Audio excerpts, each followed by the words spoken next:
Yes, international football is over. We've got proper football back this weekend as Hull take on Sunderland. We've got our 3 Tigers lined up and ready to talk all things Hull Sunderland. And we're also asking, it's 10 games in now, just exactly do they think where Hull will finish this season? And also, who's going to win the thing as well? Welcome to the quickest and most comprehensive review of all things Hull City on the internet. This is where Tigers walk.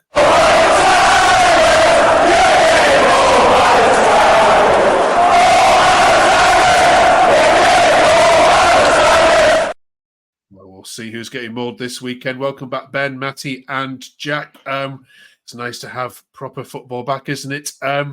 But, Ben, are you slightly concerned this weekend? Top of the table are in town. Yeah, definitely. They've been a force to be reckoned with so far this season, so it'll be interesting to see how we go. They're going to be a challenge, that is for sure. Yeah, intercontinental battle, this French against the German side. Matty, which way do you see it going? I think we have to kind of adapt. I think this game. If we don't adapt, I can't see us winning. I can't. If we play like we did against Norwich and we are so open, the form that Sunderland are in, they'll just rip us apart. So I still want to be optimistic, and I still think we'll create chances and we'll get forward and we'll hopefully get a couple of goals, but we can't continue to be open against the better teams and expect to win. So I'm hoping that it adapts it slightly, so we've got at least a better chance of staying in the game for longer. But yeah, it's going to be a tough game, tough ask. Let's have a look, Jack, at the team that started then against Norwich, and you can guide us through what you would change. First of all, in terms of formation and personnel, what would you expect to see this weekend? I think the traditional 4-3-3 will be in place again. I don't think the back line will be changed because Hughes didn't really shine, so I think it will be his time to have a full debut. I'd like to see Kamara have a start instead of Malem, see what that brings. I mean, Palmer's a creative-minded player. He brings some energy to the team. But you can't replace Balumi. You can't get rid of Miller. Slater's been quality. The only problem probably who had changed is Zambrano. And other than that, I think it's a strong lineup, probably our strongest lineup against Sunderland. Okay, Matty, what do you agree with or disagree with there? I just like us to shore up that centre midfield. I think. So I agree. I think Malem's probably the one that I would probably take out. Me personally, I don't want us to go totally defensive, but I'd rather bring in Simons and just shore it up a little bit in that midfield, because I think that's what we need. We get far too exposed in the centre of midfield when we're attacking. Apart from that, yeah, I wouldn't change much. I'd keep it the same. Baloomi's growing. He's getting better every week. Miller's been outstanding. Be interesting to see what Pedro could do, but he's probably better coming off the bench. So, yeah, keep it as it is. Just maybe one or two changes in midfield. Okay. Ben, you having all that? Yeah, I think I agree.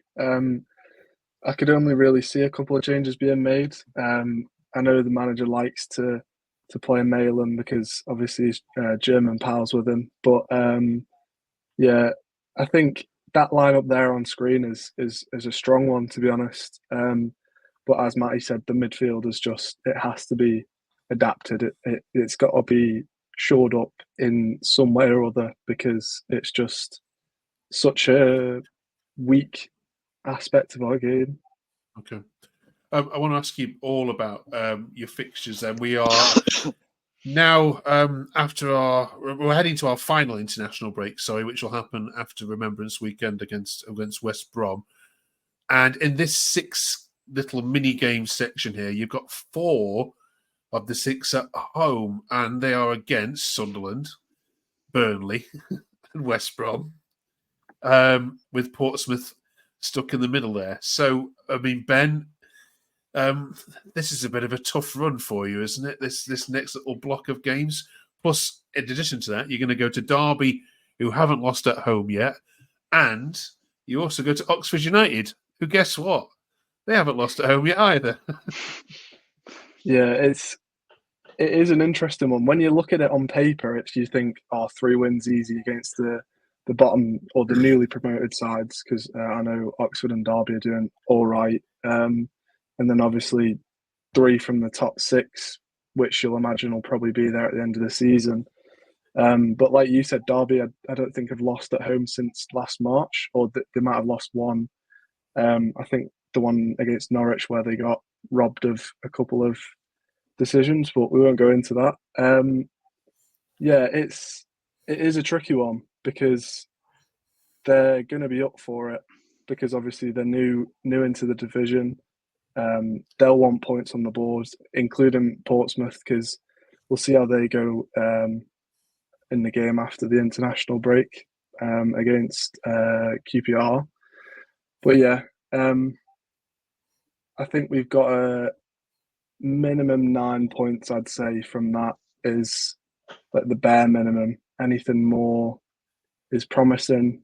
I don't see us getting 6 wins out of 6. But yeah, 9 is the bare minimum. Okay. Matty, when the fixture list came out and you saw that little run of Derby, Portsmouth and Oxford all one after each other, you must have thought, oh, here's a little run of games where we could max out. As the season's progressed, though, it's not as easy as perhaps as it looked in August, is it? No, perhaps not. But, I think these records are there to be broken, aren't they, Mark? So, why not it be us that goes and breaks these records? No, I think this will probably be the making of. I think at the end of this month, I think we'll probably see where we at, where we will be a true reflection of where we will be at the season. But I don't look at them and fear any of those games that we're against. I think, if we click and we get it right, I think we'll give all 6 of those teams a really good game. I think. Okay. I'm optimistic. I'm trying to be optimistic, Mark. But we're not going to have another 4-0. We're not going to have another 4-0 this month. Or maybe 4-0 to us. Sorry, not to. How many of you planning to travel to Oxford on a bonfire night midweek evening game? No, probably not. I might go to Derby. Yeah. Right, okay, fair enough. All right, then. Finally, then this week, where will Hull finish? And of course, we're asking you this because we're now 10 games, or it will be 10 games into the season. And that's the number people just magically pick out and say, well, we're allowed to make predictions after we've seen where we're after 10 games. So, okay, Jack, where will Hull City finish this season? I'm going to go 13th, which is higher than what I predicted at the start. I don't think we're going to be as good as we think we are, but we're not going to be as bad as we thought we would be. So, okay, middle of the table. Yeah, you're the third team that have said 13th, so we'll see that Stoke went there as well. Ben? Yeah, I think I'll say in the same sort of region, 11th to 14th, somewhere around that area. Can't see playoffs as much as I'd like to see it, but also can't see a relegation dogfight. I think we'll just sort of middle out towards the end of the season and then, look on hopefully to next season. Okay, Matty? I can't believe a Stoke fan predicted 12th. My God, what have they been watching? I think we're agree with the lads. I think mid-table. I can't see us being in a relegation battle. I can't see us pushing for promotion unless we change a little bit. 12th, 11th. Let's go 11th. Yeah. Top half would be a successful season with the young squad that we've got. So yeah, I'm gonna go 11th. All right, brilliant. Drop us a comment below as to where you think Hull will finish. Right, you three, enjoy the game against Sunderland.